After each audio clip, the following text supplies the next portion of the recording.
प्रवचन संख्या 132। दो विद्याएं, शब्द ब्रह्म और पर ब्रह्म। धर्मानुरागिनी प्यारी जनता, आप लोगों को यह विदित हो चुका है कि इस सत्संग में संतों की वाणियों का बिल्कुल सहारा है। उन वाणियों से यह निचोड़ निकलता है कि मनुष्य को ईश्वर की भक्ति करनी चाहिए। ईश्वर की भक्ति के लिए तीन बातों की बड़ी आवश्यकता होती है: स्तुति, प्रार्थना और उपासना। अपने देश में तीनों बातं के लिए एक ही शब्द नहीं है, तीनों को तीन तरह से कहते हैं। अवश्य ही पश्चिमी लोग तीनों के लिए एक ही शब्द प्रेयर कह देते हैं। प्रेयर को हम प्रार्थना में रखते हैं। ईश्वर की महानता और उनका प्रभुत्व बड़ा है, ये स्तुति के द्वारा विदित होते हैं। मनुष्य स्वभाव से ही कुछ न कुछ मांग रखता है। संतों ने कहा कि वह मांग ईश्वर के सामने रखो, परंतु यह भी ख्याल रखो कि उस महान प्रभु के सामने कौन सी मांग अच्छी होगी। इस संबंध में कबीर साहब ने एक शब्द में कहा है कि ऐसी है दीवानी दुनिया, भक्ति भाव नहीं बूझे जी। कोई आवे तो बेटा मांगे, यही गुसाई दीजे जी। कोई आवे दुख का मारा, हम पर कृपा कीजिए जी। कोई आवे तो दौलत मांगे, भेंट रुपया लीजिए जी। कोई करावे ब्याह सगाई, सुनत गुसाई रीझे जी। सांचे का कोई गाहक नाही, झूठे जगत पतीजे जी। कहे कबीर सुनो भाई साधो, अंधों को क्या कीजिए। वो स्वामी तुलसीदास जी कहते हैं कि जो सुख सुरपुर नरक गेह मन आवत भी नहीं बुलाए, अते सुख का बहुत जतन करत मन समझत नहीं समझाए।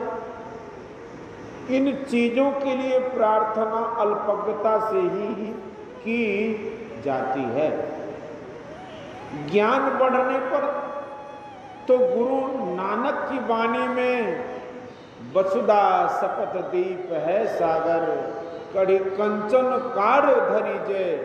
मेरे ठाकुर के जन इनहु न बाचही, हरि मांगही हरि रस पीजे।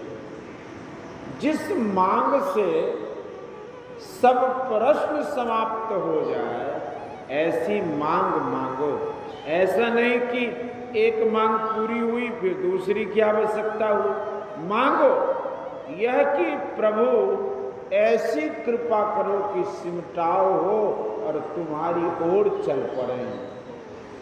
स्वरूप ही प्रत्यक्षता, स्वरूप की प्रत्यक्षता मुझे दो, यह सब मांगों का अंत है। यह सबसे उत्तम मांग है। इस मांग के बाद और कुछ बाकी नहीं रहता। ईश्वर की स्तुति से उसमें श्रद्धा विश्वास उपजता है। श्रद्धा से प्रीति होती है और प्रीति से भक्ति होती है। बिना प्रीति के भक्ति नहीं होती है। द्रौपदी ने प्रार्थना की कि मेरा वस्त्र बढ़े, वस्त्र बढ़ गया। ऐसी कथा है। इतना बढ़ा कि बलवान राजकुमार दुशासन खींचते खींचते थक गया, किंतु वस्त्र कम नहीं हुआ। इतने पर भी दुख से पिंड छूटा नहीं, तुरंत ही जंगल जाना ही पड़ा और वहां बड़ी बेइज्जती हुई। युद्ध में उनके 5 पुत्र मारे गए, भारी कष्ट आ गया। एक लाभ हुआ और फिर हानि हुई। इस प्रकार हानि लाभ होते ही रहते हैं। सूरदास जी ने कहा कि ताते से ये यदुराई, संपत्ति विपत्ति विपत्ति सो संपत्ति देह धरे को यह सुभाई। सरवर फुले फले परिहरे अपने काल ही पाई। सरवर नीर भरे पुनि उमड़ सूखे खेह उड़ाई। द्वितीय चंद्र बाड़त ही बाड़े घटत घटत घट जाई। सूरदास संपदा आपदा जिनको उपति आई। संपत्ति विपत्ति का ऐसा स्वभाव ही है। इन दोनों में से एक भी स्थिर रहने वाला नहीं है। ईश्वर की प्राप्ति से बहुत सुख हुआ फिर मिट गया, ऐसा नहीं होता। प्रार्थना ऐसी होनी चाहिए कि जिससे ईश्वर मिल जाए, परंतु स्तुति करने से काम समाप्त नहीं होता। मिलने के लिए कोशिश करो। जैसे बच्चा माता की गोद में जाने के लिए उठता भी है और बाँह भी पसारता है, उसी तरह तुम भी उठो और अपना बल भी करो। यदि अपना बल नहीं है तो परमात्मा बल देगा। बाँह उठाने के लिए नाम भजन है। नाम भजन में वर्णात्मक शब्द का ज्ञान पहले सबको होता है, इसलिए मुंह से और मन से कहकर नाम भजन होना चाहिए, किंतु एकाग्रता हो। गिनती में 5000 बार हो जाए, गिनती का ख्याल रहे और एकाग्रता नहीं हो तो जब ठीक नहीं है। माला तो कर में फिरे, जीव फिरे मुख माही, मनुआ तो दह दिशि फिरे, यह तो सुमरन नहीं। बल्कि तन थेर मन थेर वचन थेर सुरत निरत थिर होय। अकह कबीर इस पलक को कलप न पावे को। मन में स्थिरता आवे, एकाग्र मन से जपो। जिस शब्द का जप होता है वो ईश्वर का गुण प्रकट करता है। गुण बखान करने वाला शब्द है। जैसे राम कहा तो इसका अर्थ हुआ सर्वव्यापी, कहीं से हीन नहीं, सब में रमण करने वाला। अथवा योगी जिसमें रमण करते हैं वह राम है। इससे ईश्वर का गुण प्रकट होता है। जिसका गुण प्रकट होता है उस ओर मन लगता है, उस ओर लोभ होता है कि वह गुण मुझ में हो अथवा उस गुण से मुझको लाभ हो। जिसकी ओर किसी को होना हो उसके लिए भी उसके विषय में वह विशेष गुण सुने तो वह उस ओर हो जाएगा। कौरवों को इच्छा हुई कि पांडवों को किसी तरह काशी भेजा जाए, इसलिए जब कभी पांडव लोग उनके निकट आते, खास करके जब युधिष्ठिर उन लोगों कौरवों के पास जाते तो वे लोग काशी की प्रशंसा करने लगते। काशी के विषय में विशेष सुनते सुनते युधिष्ठिर की इच्छा काशी जाने की हो गई और वे काशी चले गए। इसका आशय यह है कि किसी और होने के लिए उस ओर की अच्छी बातें विशेष सुनिए, उस ओर मन झुक जाएगा। नाम रटते रटते उसका अर्थ भी मालूम हो तो उस ओर मन झुकेगा। जपते जपते ईश्वर दर्शन देते हैं, ऐसा लोग कहते हैं। यह भी अविश्वास करने योग्य नहीं है, किंतु दर्शन में अंतर है। जपते जपते ध्रुव को दर्शन हुआ, जंगल में पांडवों को बारंबार भगवान के दर्शन हुए उनके स्मरण से। एक बार दुर्वासा मुनि 60,000 शिष्यों के साथ उस जंगल में पांडवों के पास पहुंचे और उनसे बोले कि हम लोग को कुछ भोजन कराओ। युधिष्ठिर बोले बहुत अच्छा महाराज, किंतु आप लोग को जो कुछ नित्य नैमित्य क्रिया कर्म आदि करने का हो तो सो आप लोग कर आवें। सभी अपने अपने क्रिया कर्म के लिए के निमित्त नदी किनारे गए। इधर पांडवों को चिंता हुई कि वे मुनि लोग जब स्नान आदि क्रिया कर्म करके यहाँ आवेंगे तो उन्हें भोजन क्या कराया जाएगा, क्योंकि पास में तो भोजन की कुछ सामग्री है ही नहीं। और यदि उन लोगों को भोजन नहीं करा सकूंगा तो दुर्वासा मुनि शाप दे देंगे। इस डर के मारे पांडव लोग चिंतित होकर भगवान श्री कृष्ण की प्रार्थना करने लगे। भगवान वहां आ गए और युधिष्ठिर द्वारा दुर्वासा विषयक सब समाचार जानकर भगवान ने अपनी कुछ ऐसी लीला की जिससे वे लोग लौटकर फिर युधिष्ठिर के पास न आ सके। इस प्रकार इस संकट से भगवान ने पांडवों को मुक्त कर दिया। इस प्रकार की और बातें तो बारंबार हुई, किंतु ऐसी कौन बात बाकी रही कि अर्जुन को उपदेश किया कि यह करो और वह करो। मैं कहता हूं इस दर्शन से संसार के अंदर के जो जो काम, उनमें एक एक काम बनता है तो दूसरा नहीं बनता। यह परमात्म दर्शन नहीं है, माइक दर्शन है। क्षेत्र का दर्शन होता है, क्षेत्रज्ञ का नहीं। शरीर कहीं भी हो, चाहे यहाँ मृतलोक में, चाहे विष्णु धाम में, चाहे शिव धाम में, कोई पवित्र से पवित्र, सुंदर से सुंदर और बलवान से बलवान शरीरधारी हो, वहाँ उनको किसी प्रकार का कोई दुख न हो। किंतु ऐसी बात नहीं। यह तो लोक का बड़ा विचित्र वर्णन है। श्री दामा, श्री राधा जी का वर्णन बहुत विशेष है। गर्ग संहिता पढ़कर देखिए, वहां भी शापाशापी होता है। श्री राधा जी ने श्री कृष्ण के मित्र श्री दामा जी को शाप हुए। श्री दामा जी राक्षस हो गए, उनका कंस से युद्ध हुआ, दोनों में से कोई नहीं हारे, अंत में दोनों में मित्रता हो गई। कंस की आज्ञा पाकर श्री दामा, जो कि राक्षस वेश में थे, भगवान श्री कृष्ण को मारने चले। अंत में भगवान श्री कृष्ण के हाथों से उस शरीर से उनकी मुक्ति हुई। नारद जी भगवान के यहाँ जाते हैं और उनको विशेष भ्रम उत्पन्न होता है। नारद जी भगवान को शाप भी देते हैं। भृगु अज्ञानवश भगवान की छाती में लात भी मारते हैं। जय विजय को वैकुंठ में शाप मिलता है। इसलिए जहाँ देश है वहाँ काल है, और जहाँ देश काल है वहाँ कुछ न कुछ उपद्रव होगा ही। इसलिए गोस्वामी तुलसीदास जी ने कहा कि शोक मोह भय हर्ष दिवस ऋषि देश काल कह नाही, तुलसीदास यह दशाहीन संशय निर्मूल न जाई। सब धामों में, सभी लोकों में, सभी आपदाएं ऐसे नाश नहीं होती। परमात्मा के दर्शन से इनका नाश होगा। श्री राम या श्री कृष्ण के क्षेत्र और क्षेत्र के दोनों का दर्शन हो तो सब काम ठीक हो जाएगा। इसमें सत्य को कोई आँच नहीं है। श्री माता जी के क्षेत्र का और उनके अंदर क्षेत्रज्ञ का भी दर्शन हो। संत लोग इसी प्रकार का दर्शन करने कहते हैं, किंतु केवल वर्णात्मक नाम के जप से क्षेत्रज्ञ का दर्शन नहीं होगा। नाम जप से नामी के प्रति श्रद्धा होती है और भजन करने में श्रद्धालु भक्त आगे बढ़ता है।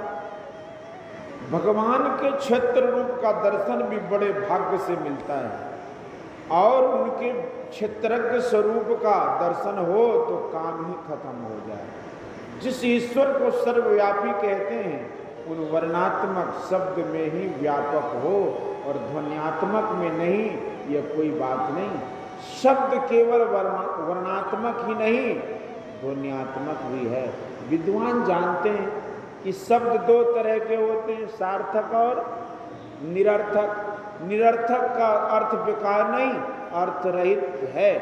यह है ध्वन्यात्मक शब्द और इसमें इतना गुण है कि गाते गाते रोग छूटता है, चिराग भी जलता है। शंकराचार्य ने कहा है कि मन तो भेरी, मृदंग और शंख आदि के आघात जन्य नादों में भी एक क्षण के लिए मग्न हो जाता है, फिर उस मधुवत मधुर अखंडित और स्वच्छ अनाहत नाद की तो बात ही क्या है।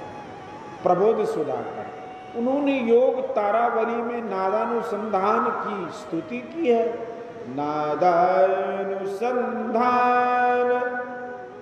नमस्तुभ्यं त्वं मन्महे तत्पदं लयानां भवत्प्रसादात् पवनेन सा विलीयते विष्णु पदे मनो में। अर्थात हे नादानुसंधान, आपको नमस्कार है, आप परम पद में स्थित कराते हैं। आप ही के प्रसाद से मेरा प्राणवायु और मन ये दोनों विष्णु के परम पद में लय हो जाएंगे। ध्वन्यात्मक शब्द सुर है। श्रीमद् भागवत में 3 प्रकार के शब्दों का वर्णन है, प्राणमय, इंद्रियमय और मनोमय। चेतन के संचार में जो ध्वनि हो वह प्राणमय शब्द है। मुंह और मन से वर्णात्मक नाम को जपो, और प्राणमय शब्द जो ईश्वर का नाम है वह जपने का नहीं, उसमें सूरत लगाने का है। गोस्वामी तुलसीदास जी ने भी इसका वर्णन निर्गुण राम नाम कहकर वर्णन किया है। बंदो राम नाम रघुवर को हेतु प्रसाद भानु हिम कर को विधि हरिहर में वेद प्राण सो अगुण अनुपम गुण निधान सो। जो वर्णात्मक शब्द है वह त्रय गुणमयी है, क्योंकि इस कान से उसको सुनते हैं, मुंह से बोलते हैं। ध्वन्यात्मक अनाहत प्रणव नाद को सगुण कान से नहीं सुन सकते और न सगुण मुंह से बोल सकते हैं, वह निर्गुण है। नाम विषय में गोस्वामी तुलसीदास जी ने और भी कहा है, श्रवणात्मक, ध्वन्यात्मक, वर्णात्मक विधि 3 त्रिविध शब्द अनुभव अगम तुलसी कहीं प्रवीण भेद जाहि विधि नाम मह बिनु गुरु जान न कोई। अब तुलसी कहीं विनीत वर जो बिरंच शिव हो। तुलसी सत्सई। गुरु नानक साहब कहते हैं कि सुनमन भूले बाबरे गुरु की चरणी लाग, हरि जप नाम ध्याय तू जम डर पे दुख भाग। यह ब्रह्म ध्वनि संप्रज्ञात समाधि में सुनी जाती है। संत भक्त का वर्णन गोस्वामी तुलसीदास जी करते हैं कि शांत निरपेक्ष निर्मम निरामय अगुण शब्द ब्रह्मैक पर ब्रह्म ज्ञानी। वह निर्गुण शब्द ब्रह्म के परे के स्वरूप को जानने वाला होता है। यह शब्द ब्रह्म क्या है? यह शब्द ब्रह्म क्या है? अक्षरम परमो नादः शब्द ब्रह्मेति कथ्यते। यह निर्गुण है, यह ब्रह्म से प्रकट होता है। इसी के होने से त्रैगुणमयी प्रकृति का निर्माण होता है। इस नाद के बारे में उपनिषद में ऐसा भी वर्णन है कि द्वे विद्धि वेदी तब्बे तु शब्द ब्रह्म परम चयत शब्द ब्रह्मणि निष्णात परम ब्रह्मादिगच्छति। अर्थात 2 विद्याएं समझनी चाहिए, एक तो शब्द ब्रह्म और दूसरा पर ब्रह्म। शब्द ब्रह्म में जो निपुण हो जाता है वो पर ब्रह्म को प्राप्त करता है, वह निर्गुण नाद है। यही अगुण शब्द है। इसका किसी संत ने कुछ कम और किसी ने कुछ विशेष वर्णन किया है। गोस्वामी तुलसीदास जी और सूरदास जी को लोग केवल स्थूल सगुण उपासक मानते हैं और गुरु नानक साहब और कबीर साहब को निर्गुण उपासक। बात यह है कि गोस्वामी तुलसीदास जी और सूरदास जी ने सगुण का वर्णन विशेष किया और निर्गुण का कम, और गुरु नानक साहब और कबीर साहब ने निर्गुण का विशेष और सगुण का कम वर्णन किया। साहित्यिक विद्वानों से मेरा निवेदन है कि वे संतों के पारिभाषिक शब्दों को और उनके साधनों को भी जाने। केवल शब्दार्थ के बल पर संतों की वाणी का अर्थ ठीक ठीक नहीं लगता। उनकी योग विद्या को जानिए और साधन कीजिए, तब अर्थ ठीक ठीक लगेगा और कल्याण भी होगा। बोलिए श्री सद्गुरु महाराज की जय। यह प्रवचन मुजफ्फरपुर जिलांतर्गत श्री राजनारायण महाविद्यालय हाजीपुर में दिनांक 1/1956